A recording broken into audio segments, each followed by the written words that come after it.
Today we're looking at the Winnebago from Midnight Knives.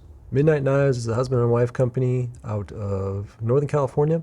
Kyle and his wife, they both have day jobs. He works in manufacturing, she works as a nurse, and from 8 to midnight after they put their kids to bed, Kyle is working on knives, and he has come up with an amazing design. He's got some really unique manufacturing processes that he's using that are really cool.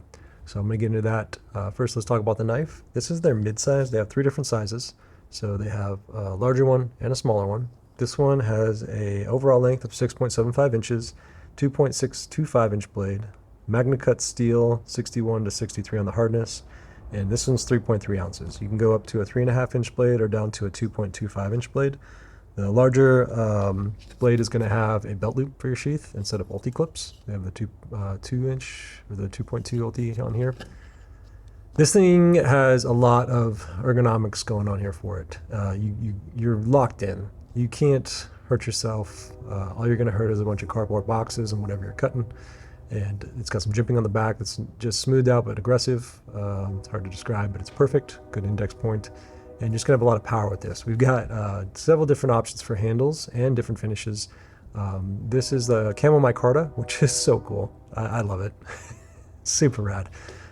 My daughter says camo is my favorite color, and rainbow is hers. So, very cool. Really neat blade. It came extremely sharp. What he's doing here is he's CNCing and milling these out and then hand finishing them, and then he takes for the finish on the actual steel.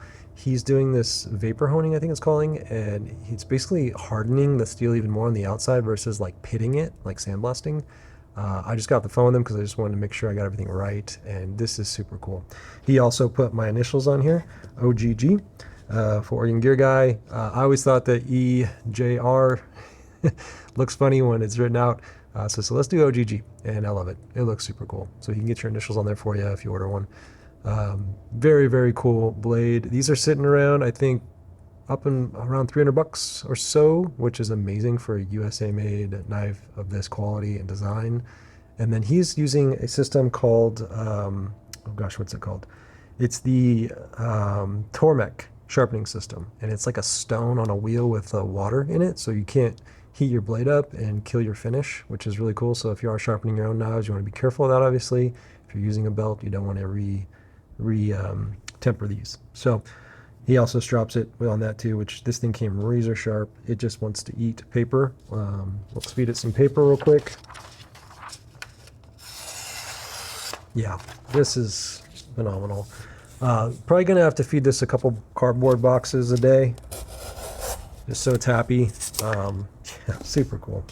But anyway, so they make these knives from 8 to midnight. I love he has sleep when you die. So this guy's an entrepreneur, man after my own heart. They give you a serial number here, which I'm assuming is probably behind the scales. On here it says their logo, and then USA-made Magnacut. And then this sheath is next level. It's dialed. He's using like a vacuum to form the sheaths, and the detent on that, it's just awesome. After this little talk of this video and showing off the knife, I'm gonna roll into Blade Show when I did talk with them, interview them, and you can just get to know the makers a little better. But yeah, really cool. Got the ulti clip. You could go down with the ulti clip. He's got plenty of points for you to move up and down. You could put whatever you want on here. I might put the Vero clip on here for fun for a week, just because this is such a good detent that I know that it's going to come out with that thumb ramp. I've got some knives that when you really got to crank on it to get it going, so you got to use an ulti clip or tech lock to get that knife out. But this is just dialed, man. And these look so good. Yeah, these are so cool. But yeah, check them out. Midnight Knives, very cool design. Kyle said a friend of his dressed an elk with the larger one. Really cool. But yeah, I'm gonna roll right now into the footage of Blade Show with Kyle and his wife, and I think it's Michelle, if I remember right. And yeah, go check that out and go check them out. I'll obviously have a link to their website, so down below. See you later. Here with Kyle, and your name again? Michelle. Michelle from Midnight Knives. Tell me why it's called Midnight Knives. We just called it Midnight Knives because basically it's when our kids go to bed at night. We have a few hours. I work from basically 8 till midnight every night, so it is the grind of Midnight Knives.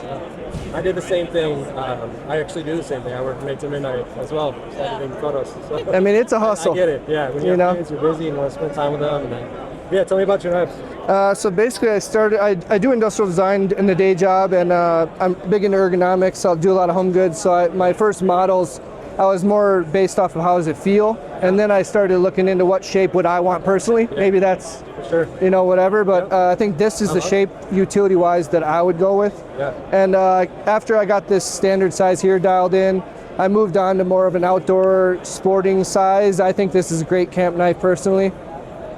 What is that, 3-inch? It's a little over it's 3.5 blade. Yeah, a lot. And my buddy just quartered an elk with that and a hatchet. So I mean, it can do some work. Yeah. And I also got into a little smaller size. I think people really love those pocketable EDC knives, and this is perfect for that. 100%. The blade size is almost as long as the standard one, but the handle feels great in your hand still. Yeah, okay. And it'll just hide in your pocket.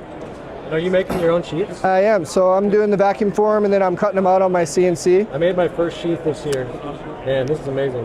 It's not as easy as it looks. No, it took a ton of iterations, and actually I'm adding that little extra section there so it's easy to get in, and the retention.